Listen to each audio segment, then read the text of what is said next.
engineered the POTS provider to get a very cheap phone line, because in the United States, if you don't have a phone line, you can get what's called a lifeline. So you pay like 10% of what the normal phone line would cost. So I was able to social engineer the telco to sell me very cheap phone lines, and I ended up with multiples of those. And I just installed them in different parts of the house.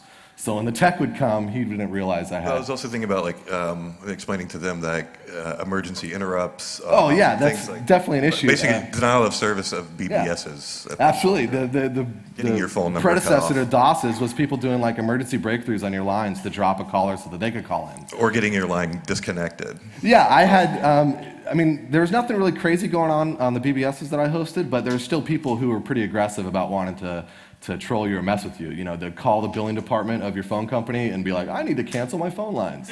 So I learned at a young age I had to have a relationship with my telco as far as the billing department. So I needed to know the text. They would actually call you and be like, why are you canceling your phone? Yeah, eventually they knew. Crap. Eventually the operators knew that when someone was calling to do an emergency breakthrough on this number, they're like, no.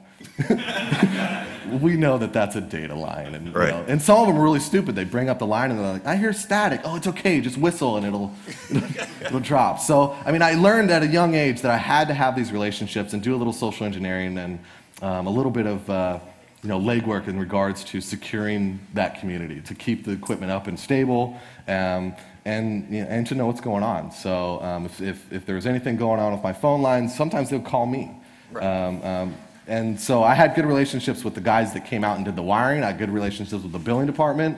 And eventually, I mean, it smoothed all out.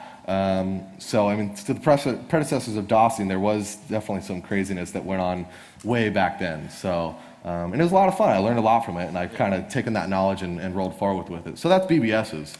So from there, I started working with like small ISPs and then went to like the big ISPs. And so there's a prime example of a disaster in works. So I've cleaned something up like that. So I've worked from the small mom and pop providers to the big ones, to the big colos, and it really boils down to a lot of the same combinations of the right recipe. You have to have quality gear that's dedicated. You can't run a web server and SQL and all this other stuff on one server. You have to spread it out. You have to have dedicated equipment, dedicated bandwidth. I mean, if your project's going to be successful and hopefully lots of people are coming to it, yeah.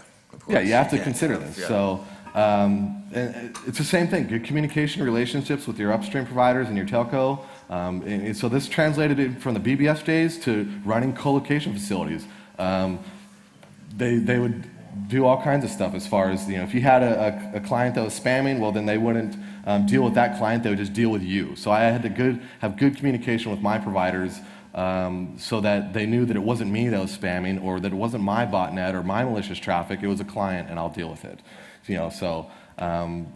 Big thing is software management configuration. Some companies, they'll set stuff up and then, I don't know if it's techs just wanting to have job security, but they don't document it, they don't back it up, and they don't manage it very well. So I'm very big on that. As I've worked through professionally, I'm now more of management type stuff. So I'm big on getting my engineers and techs to document and back their stuff up and spread the knowledge around amongst the team. So it's very important, especially for ISPs. And the same thing. I mean, it's the same tools that just rolls forward to another architecture, another infrastructure. So. What do you use for documentation? For documentation, Notepad.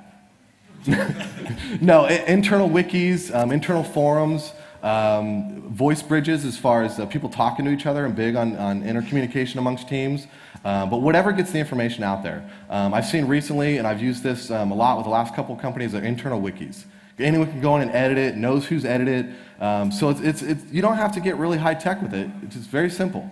So next thing I started getting into as far as hosting online communities after I started working for colos and ISPs was game servers. Everyone wants to do something with their bandwidth, and it was really cool to have first-person shooters. I don't know if anyone remembers Subspace. I was really sad when that died. I hosted a Subspace server, and that went really big for a while. And then, first-person shooters, I hosted a Counter-Strike server for a long time, and that became really big. I can talk a little bit about that as far as some of the malicious activity I received from that. Just by hosting a game server and having good clan matches, the sore loser would come back and DOS the server. So within minutes, I mean, that they got their asses wiped, and 5 minutes later, you're getting DOSed. And so call the winning team up and say, good job, guys. So, I mean, I've seen it where I don't know what the mentality is. I don't understand it, but Just sore losers. It happens. Sore losers. It happens. So even with the game servers, you can get DOSed. It's a wide range of stuff. It can happen, certainly. So like I keep saying, it's the same methods and the same technology. It just rolls forward into different applications and different services. Websites, forums, I've done a lot of that. I used to work for socialnetworking.com. I'm not going to say their name. I'll just call them geriatric space. So they dealt with all kinds of stuff, and it was a matter of using the same stuff, monitoring, dealing with spammers, flooders, and denial of service. They used to always have Russian botnets that are constantly hitting their CAPTCHAs. So it was a matter of having a good relationship with my software vendors so that they could deal with that, and they horribly dealt with it. And this is an example of a large .com social networking site that failed at it consistently. They didn't have dedicated hardware. They didn't have good patch management. They failed at it. So I could only help them so much, so eventually I went and got a better job. So that's an example with websites and forums. I've done... Metallica. I'm sorry? Metallica. I think that's coming up soon. Okay. Yeah, websites. Yeah, so I'll skip to this one because we're talking about websites. This is a big project I worked on for, I still work with it. It's last, 3 or 4 years now. The Metallica fan club websites and some kind of monster.com. So I've worked with them quite a bit to help keep their services stable. Their record company did not have the expertise or the knowledge to keep their websites up. In particular, the forums, dealing with flooders and lots of traffic. The main issue was lots of traffic. Elektra could not pull that together. Nothing against Elektra. They have good infrastructure. They're just one of those big giant record companies. But Metallica went to a good friend of mine at Teal Networks and asked them to host parts of their websites. So some kind of monster.com, metallicabb.com, and there's a couple other domains that I'll redirect there. But it was a big deal. It took a few months for us to find the right combination of hardware and hosting and the right software. In the beginning, it was running a custom forum, and then they started using PHPBB, and we know how secure PHPBB is, right? Yeah, ultra secure stuff. So now they use a commercial product, which has very good support. You can always get someone to write custom patches as needed, to get help.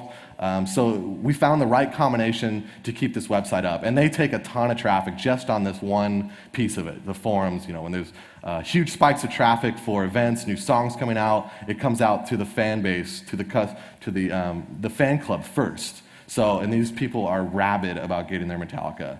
I'm a little bit of a fan. I like heavy metal, and I listen to all kinds of stuff, but these guys are crazy. They really want their pre-release stuff. So it was a big deal. We get a lot of traffic on it. And eventually we got it to a point where now it's stable, and they're very happy with it. We don't have any problems with flutters. The system deals with it itself. There's good notification, so if anything starts to go wrong, the right administration, the right staff are all involved, and it stays up, and the users can use it, and they don't complain about it anymore for a couple years now.